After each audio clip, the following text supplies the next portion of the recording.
Indian Contract Act 1872. In India, law relating to contract is contained in Indian Contract Act 1872.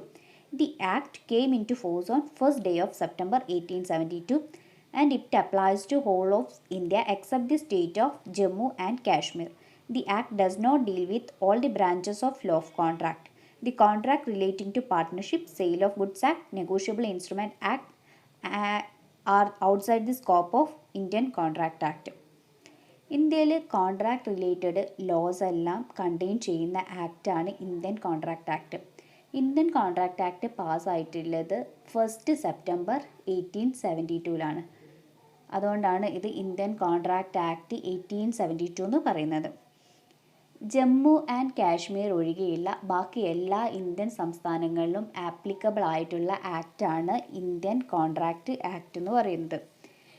ഇതിൽ partnership, negotiable instrument ആക്റ്റും sale of goods ആക്റ്റും cover ചെയ്യുന്നില്ല. ബാക്കി എല്ലാ contract related ആയിട്ടുള്ള ആക്റ്റുകളും ഇന്ത്യൻ കോൺട്രാക്ട് ആക്ട് കവർ ചെയ്യുന്നുണ്ട്. Indian contract ആക്ടിനെ 2 സെക്ഷനായിട്ട് ഡിവൈഡ് ചെയ്യുന്നുണ്ട്. അതിൽ part 1 consist of section 1 to 75 which deal with general principles of law of contract applicable to all contract irrespective of their nature.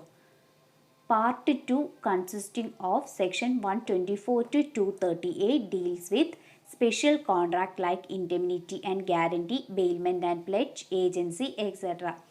അതായത് 2 പാർട്ടായിട്ട് Indian contract ആക്ടിനെ divide ചെയ്യുന്നുണ്ട്. അതിൽ first പാർട്ടിൽ വരുന്നത് സെക്ഷൻ 1 to 75 ആണ്.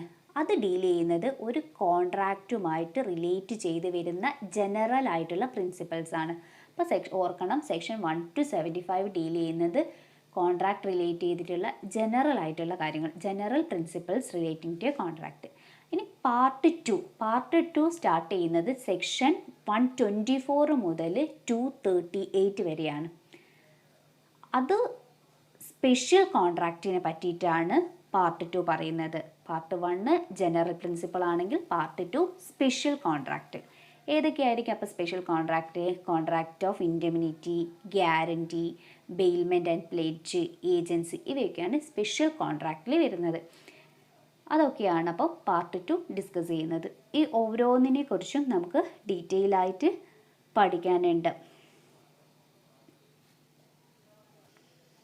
Indian Contract Acts includes general principle applicable to all contract, the conditions which are essential for making valid contract, the principle applicable to quasi contract, the principles which are applicable to a few special contracts, namely contract of indemnity, contract of guarantee, contract of bailment and agency, contract of agency, etc. The law of contract deal with agreements which can be enforced through law court. Law of contract is the most important branch of mercantile law. It affects every person in one way or other way, as all of us enter into some kind of contract every day. The object of the law of contract is to introduce definiteness in commercial and other transactions and ensure realization of reasonable expectation of parties who enter into a contract. Indian Contract Act അപ്പം എന്തൊക്കെ കാര്യങ്ങളാണ് discuss ചെയ്യുന്നത്? General principle applicable to a contract. നമ്മൾ നേരത്തെ പറഞ്ഞു, section 1 to 75 deal ചെയ്യുന്നതാണ് general principles of applicable to contract എന്ന് പറയുന്നത്. അതുപോലെ തന്നെ ഒരു വാലിഡ് കോൺട്രാക്റ്റ് മേക്ക് ചെയ്യാൻ വേണ്ടിയിട്ട് എന്തൊക്കെ എസെൻഷ്യൽ കാര്യങ്ങളാണ് ഉള്ളത് എന്നുള്ളതും ഇന്ത്യൻ കോൺട്രാക്ട് ആക്ട് എക്സ്പ്ലെയിൻ ചെയ്യുന്നുണ്ട്. അതായത് ഒരു വാലിഡ് കോൺട്രാക്റ്റ് മേക്ക് ചെയ്യാൻ ആവശ്യമായിട്ടുള്ള കണ്ടീഷൻസ് എന്തൊക്കെയാണെന്നുള്ള കാര്യങ്ങൾ കണ്ടെയ്ൻ ചെയ്യുന്നത് ഇന്ത്യൻ കോൺട്രാക്ട് ആക്ടിലാണ്. ക്യുസി കോൺട്രാക്റ്റുമായിട്ട് റിലേറ്റ് ചെയ്തിട്ടുള്ള പ്രിൻസിപ്പിൾസ് എന്തൊക്കെയാണെന്നുള്ളത് ഇന്ത്യൻ കോൺട്രാക്ട് ആക്ട് എക്സ്പ്ലെയിൻ ചെയ്യുന്നുണ്ട്. എന്താണ് ക്യുസി കോൺട്രാക്റ്റ് എന്ന് നമ്മൾ നെക്സ്റ്റ് ക്ലാസ്സിൽ പഠിക്കും. അതുപോലെ തന്നെ സ്പെഷ്യൽ കോൺട്രാക്റ്റ് റിലേറ്റ് ചെയ്തിട്ടുള്ള കാര്യങ്ങളും ഇന്ത്യൻ കോൺട്രാക്ട് ആക്ട് ഡിസ്കസ് ചെയ്യുന്നുണ്ട്. ഒരു കോൺട്രാക്റ്റിൽ എൻറ്റർ ചെയ്യുമ്പോഴുള്ള നമ്മുടെ റൈറ്റ്സ് എന്തൊക്കെയാണ്, ഡ്യൂട്ടീസ് എന്തൊക്കെയാണ് എന്നെല്ലാം എക്സ്പ്ലെയിൻ ചെയ്യുകയാണ് ഇന്ത്യൻ കോൺട്രാക്ട് ആക്ട്. സിമ്പിളായിട്ട് പറഞ്ഞാൽ ഒരു കോൺട്രാക്റ്റിൽ ഫോം ചെയ്യുന്ന സമയത്ത് എന്തൊക്കെ റൂൾസ് ആൻഡ് റെഗുലേഷൻസ് ആണുള്ളത്, ഒരു കോൺട്രാക്റ്റ് നമ്മൾ എക്സിക്യൂട്ട് ചെയ്യുന്ന സമയത്ത് എന്തൊക്കെ റൂൾസ് ആൻഡ് റെഗുലേഷൻസ് ആണുള്ളത്, നമ്മളൊരു കോൺട്രാക്റ്റ് ക്യാൻസൽ ചെയ്യുകയാണെങ്കിൽ എന്തൊക്കെ റൂൾസ് ആൻഡ് റെഗുലേഷൻസ് ആണുള്ളത്, ഇവയെല്ലാം എക്സ്പ്ലെയിൻ ചെയ്യുന്നത് ഇന്ത്യൻ കോൺട്രാക്റ്റ് ആക്റ്റ് ആണ്. ഇതെല്ലാം കൃത്യമായിട്ട് ഇന്ത്യൻ കോൺട്രാക്റ്റ് ആക്റ്റിൽ പറയുന്നുണ്ട്. നമ്മളൊരു കോൺട്രാക്റ്റ് എൻട്രി ചെയ്യുന്ന സമയത്ത് എന്തൊക്കെ കാര്യം ശ്രദ്ധിക്കണം, ക്യാൻസൽ ചെയ്യുകയാണെങ്കിൽ എന്തൊക്കെ കാര്യങ്ങൾ ശ്രദ്ധിക്കണം, അത് എക്സിക്യൂട്ട് ചെയ്യുന്ന സമയത്ത് എന്തൊക്കെ കാര്യങ്ങൾ ശ്രദ്ധിക്കണം, ഇങ്ങനെയുള്ള ഓരോന്നിനെ പറ്റിയിട്ടും കൃത്യമായിട്ട് അപ്പം നമുക്ക് ഇന്ത്യൻ കോൺട്രാക്റ്റ് ആക്ട് എക്സ്പ്ലെയിൻ ചെയ്ത് തരുന്നുണ്ട്. കോൺട്രാക്റ്റ് ആക്ട് മെർക്കൻറ്റൈൽ ലോയിലെ ഇമ്പോർട്ടൻ്റ് ആയിട്ടുള്ള ഒരു ബ്രാഞ്ചാണ്. ഇത് ശരിക്കും പറഞ്ഞാൽ ബിസിനസ്സിന് മാത്രമല്ല ഇൻഫ്ലുവൻസ് ചെയ്യുന്നത്. അതായത് ബിസിനസ് റിലേറ്റഡ് ആയിട്ടുള്ള ആക്ട് മാത്രമല്ല കോൺട്രാക്റ്റ് ആക്ട്, നമ്മളെല്ലാവരും തന്നെ ഡേ ടു ഡേ ലൈഫിൽ വേരിയസ് കോൺട്രാക്റ്റുകളിൽ ഏർപ്പെടുന്നുണ്ട്. ആ എല്ലാ കോൺട്രാക്ട് റിലേറ്റഡ് റൂൾസും വരുന്നത് ഇന്ത്യൻ കോൺട്രാക്റ്റ് ആക്റ്റിലാണ്. അതുകൊണ്ട് തന്നെ കൊമേഴ്ഷ്യൽ ട്രാൻസാക്ഷൻസിൽ മാത്രമല്ല ബാക്കി എല്ലാ ട്രാൻസാക്ഷനിലും ഇന്ത്യൻ കോൺട്രാക്റ്റ് ആക്ട് ഇമ്പോർട്ടൻസ് ഉണ്ട്.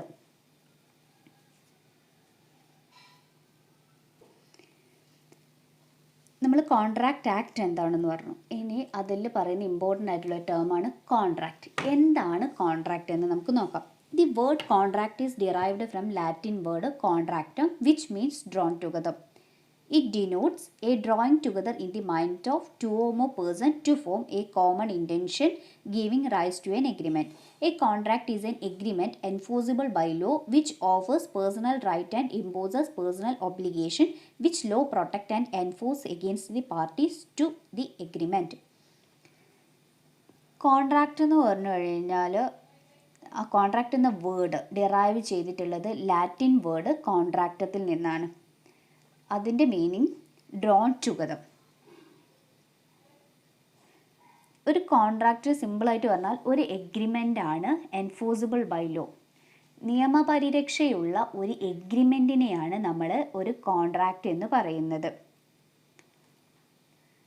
അത് ഒരു വ്യക്തി കോൺട്രാക്റ്റിൽ എൻട്രി ചെയ്യുന്ന ആൾക്ക് സെർട്ടൻ റൈറ്റും അതുപോലെ തന്നെ കുറച്ച് ഒബ്ലിഗേഷൻസും ഇമ്പോസ് ചെയ്യുന്നുണ്ട്. ഇനി ഇന്ത്യൻ കോൺട്രാക്റ്റ് ആക്ട് 1872 കോൺട്രാക്റ്റിനെ ഡിഫൈൻ ചെയ്തിട്ടുള്ളത് an agreement enforceable by law എന്നാണ്. ശ്രദ്ധിക്കണം, ഇന്ത്യൻ കോൺട്രാക്റ്റ് ആക്ടിൻ്റെ സെക്ഷൻ 2 സബ്സെക്ഷൻ എച്ച്. അപ്പം കോൺട്രാക്റ്റിനെ ഡിഫൈൻ ചെയ്തിട്ടുള്ളത് ഒരു എഗ്രിമെൻ്റ് ആണ്. എങ്ങനെയുള്ള എഗ്രിമെൻ്റ് ആണ്? Enforceable by law. Law enforce ചെയ്യുന്ന, അതായത് നിയമപരിരക്ഷയുള്ള ഒരു എഗ്രിമെൻറ്റിനെയാണ് നമ്മൾ കോൺട്രാക്റ്റ് എന്ന് പറയുന്നത്. സോ അതുകൊണ്ട് തന്നെ കോൺട്രാക്റ്റിൻ്റെ എസെൻഷ്യൽ ആയിട്ടുള്ള എലമെൻ്റ് ആണ് എഗ്രിമെൻറ്റും ആ എഗ്രിമെൻറ്റിൻ്റെ എൻഫോഴ്സിബിലിറ്റിയും. അപ്പം കോൺട്രാക്റ്റ് ഒരു എഗ്രിമെൻറ്റ് എൻഫോഴ്സിബിൾ ആവുന്ന സമയത്താണ്, ലോ എൻഫോഴ്സ് ചെയ്യുന്ന സമയത്താണ് അത് നമ്മൾ കോൺട്രാക്റ്റ് ആയിട്ട് മാറുന്നത്. അപ്പം എന്താണ് agreement? Section 2E defines agreement as every promise and every set of promise forming consideration for each other. In other words, an agreement is formed where one party makes the proposal and other party accepts it. Agreement എന്ന് പറയുന്നത് ഒരു party ഒരു proposal make ചെയ്യും, ആ proposal other party accept ചെയ്യുകയും ചെയ്ത് കഴിഞ്ഞിട്ടുണ്ടെങ്കിലാണ് അതിനെ നമ്മൾ എഗ്രിമെൻ്റ് എന്ന് പറയുന്നത്. അപ്പം എന്താണ് പ്രപ്പോസൽ? പ്രപ്പോസൽ എന്ന് പറഞ്ഞാൽ ഒരു വ്യക്തി ഒരാഗ്രഹം എക്സ്പ്രസ് ചെയ്യാണ്. ആ ആഗ്രഹം ഓപ്പോസിറ്റ് പറഞ്ഞിട്ടുള്ള ആൾ സ്വീകരിക്കാം അല്ലെങ്കിൽ റിജക്റ്റ് ചെയ്യാം. നമ്മൾ ഓപ്പോസിറ്റുള്ള ആൾ നമ്മൾ പറയുന്ന ആഗ്രഹം അക്സെപ്റ്റ് ചെയ്ത് കഴിഞ്ഞിട്ടുണ്ടെങ്കിൽ അതിനെ നമ്മൾ എഗ്രിമെൻ്റ് എന്ന് പറയും. ഫോർ എക്സാമ്പിൾ, ഞാൻ എൻ്റെ മാരുതി കാറ് 2 lakh rupeesന് സെയിൽ ചെയ്യാൻ തീരുമാനിച്ചു. എൻ്റെ ഫ്രണ്ടിനാണ് ഞാൻ സെയിൽ ചെയ്യാൻ ആഗ്രഹിക്കുന്നത്. അപ്പോൾ ഞാൻ എൻ്റെ ഫ്രണ്ടിനോട് പറയുകയാണ്, ഞാൻ എൻ്റെ കാറ് 2 ലക്ഷം രൂപയ്ക്ക് നിനക്ക് തരാം. അപ്പോൾ ഞാൻ എൻ്റെ കാറ് 2 ലക്ഷം രൂപയ്ക്ക് നിനക്ക് തരാമെന്ന് പറയുന്നതിനെയാണ് നമ്മൾ പ്രപ്പോസൽ എന്ന് പറയുന്നത്. അവിടെ എൻ്റെ പ്രപ്പോസൽ എന്ന് പറയുന്നത് കാറ് 2 ലക്ഷം രൂപയ്ക്ക് കൊടുക്കാം. അപ്പോൾ എൻ്റെ ഫ്രണ്ട് അത് ആക്സെപ്റ്റ് ചെയ്യാണ്. ഓക്കെ, ഞാൻ 2 ലക്ഷം രൂപയ്ക്ക് നിൻ്റെ കാറ് വാങ്ങിക്കാമെന്ന് ആക്സെപ്റ്റ് ചെയ്താൽ അതൊരു എഗ്രിമെൻ്റായി മാറി. അയാളത് റിജക്റ്റ് ചെയ്ത് കഴിഞ്ഞാൽ അവിടെ ഒരു എഗ്രിമെൻറ്റും ഇല്ല. അയാളത് സ്വീകരിച്ചു കഴിഞ്ഞിട്ടുണ്ടെങ്കിൽ അതൊരു എഗ്രിമെൻ്റായി മാറി. അതുകൊണ്ടാണ് പറയുന്നത് one party makes the proposal and other party accept it. ഞാനൊരു പ്രപ്പോസൽ മേക്ക് ചെയ്തു, കാർ സെയിൽ ചെയ്യുക എന്നുള്ള പ്രപ്പോസൽ. അപ്പം മറ്റേ പാർട്ടി, എൻ്റെ ഫ്രണ്ട് അത് അക്സെപ്റ്റ് ചെയ്ത സമയത്ത് അതൊരു എഗ്രിമെൻ്റായി മാറി. ഇനി ഈ എഗ്രിമെൻറ്റിന് നമ്മൾ നിയമത്തിൻ്റെ പരിരക്ഷയുണ്ട്. അതായത് നമ്മൾ രജിസ്റ്റർ ചെയ്ത് നിയമത്തിൻ്റെ പരിരക്ഷയുണ്ടായി കഴിഞ്ഞിട്ടുണ്ടെങ്കിൽ അതിനെയാണ് നമ്മൾ കോൺട്രാക്റ്റ് എന്ന് പറയുന്നത്. അതുകൊണ്ട് തന്നെ എല്ലാ എഗ്രിമെൻറ്റും കോൺട്രാക്റ്റ് ആവണം എന്നില്ല. ഒരു കോൺട്രാക്റ്റ് ആവണമെങ്കിൽ ആ എഗ്രിമെൻറ്റിന് എൻഫോഴ്സിബിലിറ്റി നിർബന്ധമാണ്, നിയമപരിരക്ഷ നിർബന്ധമാണ്. അപ്പോൾ എന്താണ് ഈ enforceability? Only an enforceable agreement can be called contract. Section 10 of Act defines all agreements are contracts if they are made by free consent of parties competent to contract for lawful consideration and a lawful object and are not hereby expressly declared to be void.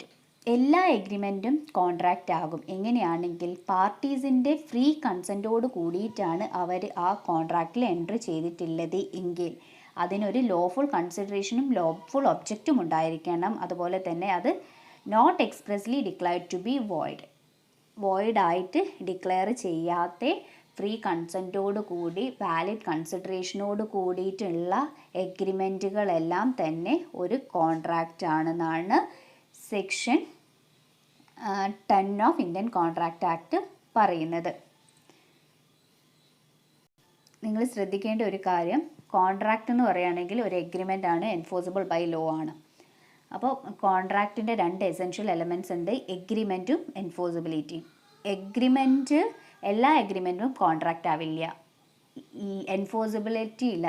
Law enforce ചെയ്യുന്ന agreement മാത്രമേ ഉള്ളൂ contract ആയിട്ട് മാറുള്ളൂ. Agreement എന്ന് പറഞ്ഞു കഴിഞ്ഞാൽ ഒരു offer നമ്മൾ ഒരാൾക്ക് കൊടുക്കുക, അയാളത് ആക്സെപ്റ്റ് ചെയ്ത് കഴിഞ്ഞിട്ടുണ്ടെങ്കിൽ അതൊരു എഗ്രിമെൻ്റ് ആവും. ആ ആക്സെപ്റ്റൻസ് ലീഗലായിട്ട്